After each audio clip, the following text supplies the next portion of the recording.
Look behind me.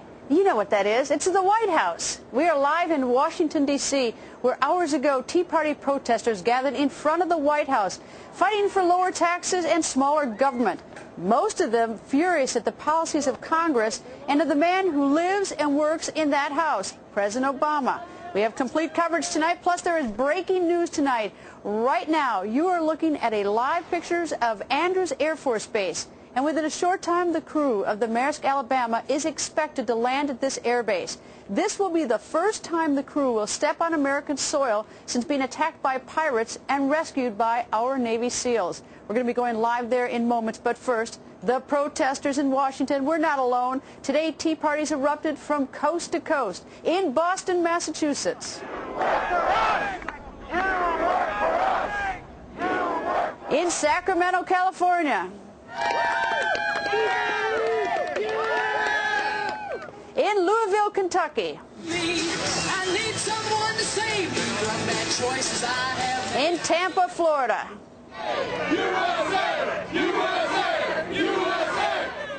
Austin, Texas,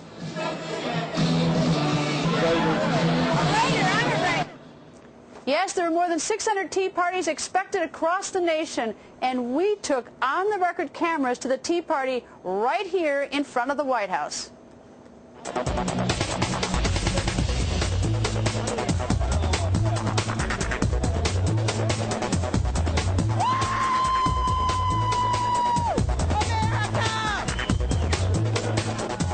What's the protest about? And the protest is about the pork and the stimulus bill. That's what initially started it. But as you talk to people here, it becomes very personal. People have told me stories about how they've lost their jobs, how small businesses have closed.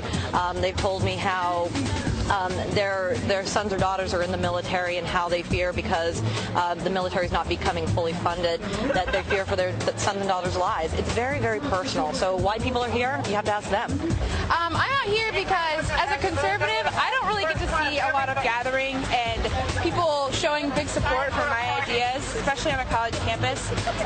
So I just find this truly inspirational that people are just finally so fed up with the expansion of government that they're willing to come out here in this horrible weather. It's so cold and rainy, and just really show their support for, shrinking the government and kind of putting an end to, these ridiculous policies that are kind of taking away all of our freedoms.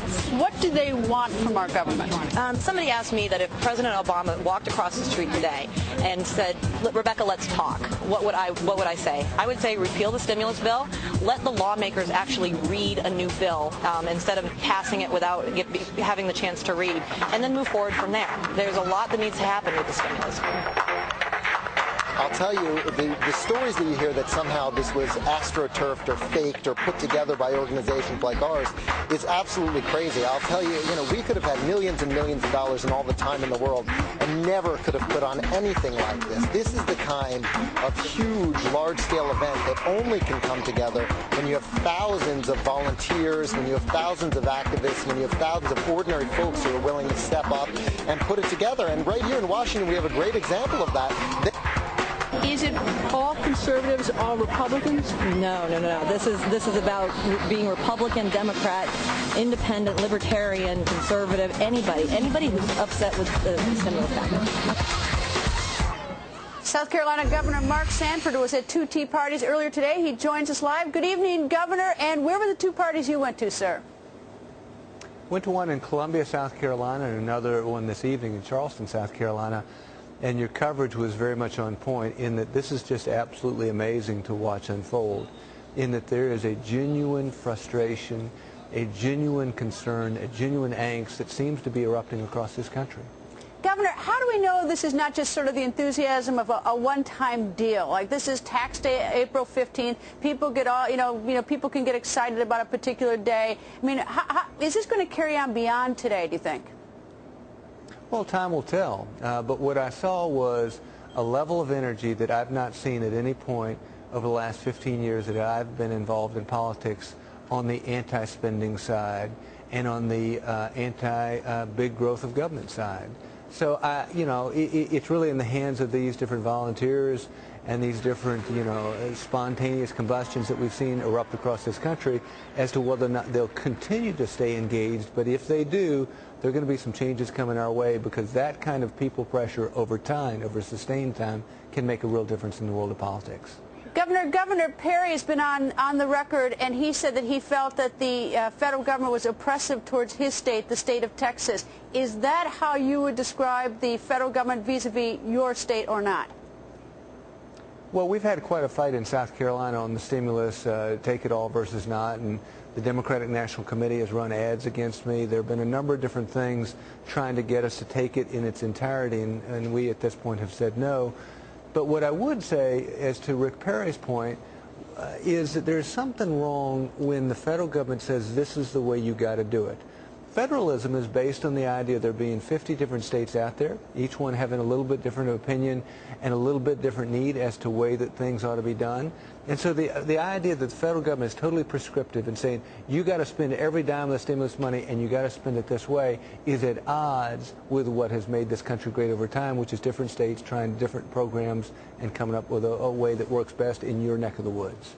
What do you think is a realistic effect of these Tea Parties? I mean, if you go back in time to like the war protests of the late 60s, early 70s, it had an impact on at least, you know, changing public opinion and pushing us perhaps out of Vietnam earlier. Is that a possibility that the Tea Party today could evolve in a much more forceful movement than simply a one-day protest?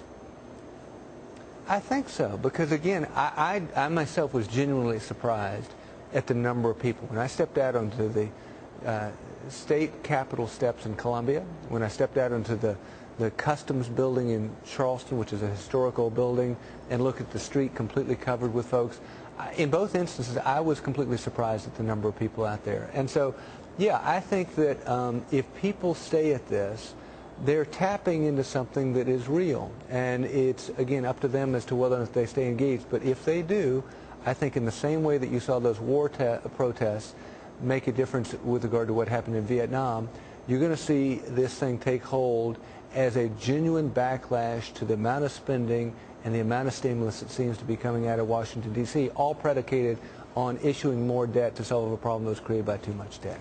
Isn't much of this dependent, though, sir, on whether or not President Obama's packages, the stimulus packages, actually work? Like, if the economy gets going, if it gets traction, if he's on the right path, then does that sort of undermine the whole idea of fighting the stimulus bill and fighting sort of the, you know, federal government get off our back that the state is saying?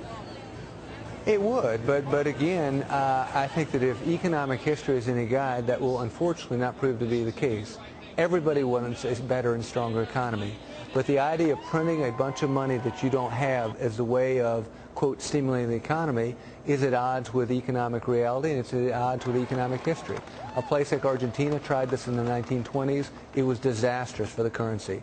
In the Weimar Republic between World War I and World War II in Germany, disastrous for the currency. If you look at Zimbabwe right now, printing money that you don't have has been disastrous for their economy. So economic history would suggest that this probably won't work out so well.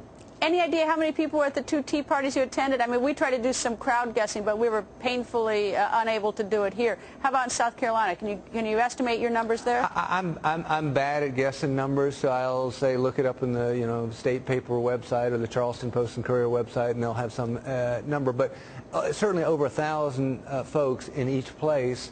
And for South Carolina, those are very good-sized crowds. What's the reception that you had personally? Because you're rejecting the money to your state, and while that might be very helpful to your state in the short run, at least as I understand it, you think it's a bad idea for the long run because it puts your state in other financial issues down the road. But what's the reaction you got, sir? It was very encouraging. I'm not to say that we were vindicated by any stretch of the imagination on the stand that my administration has taken and weathered to some degree over the last couple of weeks. But there were a lot of people very, very warm to the position that we've staked out. And what it told me, and this is very encouraging, is that I'm not alone in the stand that I've taken, that there are a lot of people, there is that silent majority of folks that are busy getting themselves to and from work, getting their kids to and from soccer practice, that are genuinely concerned about the ramifications in terms of the value of our currency, in terms of future inflation, and in terms of the growth and scale of our government, both at the federal and state local level, that are really beginning to make their voice heard. And so I got a very warm reception, and for that I was most appreciative of the encouragement that it offered both to me and to the administration, that is the one here in South Carolina. Well, it'll be interesting tomorrow to sort of assess, to look back today to see when we get all the numbers in from across the country, from all the local news organizations, to see, what impact, if any, what the numbers are, people have turned out. Governor, thank you, sir. My pleasure. Thanks for letting me join.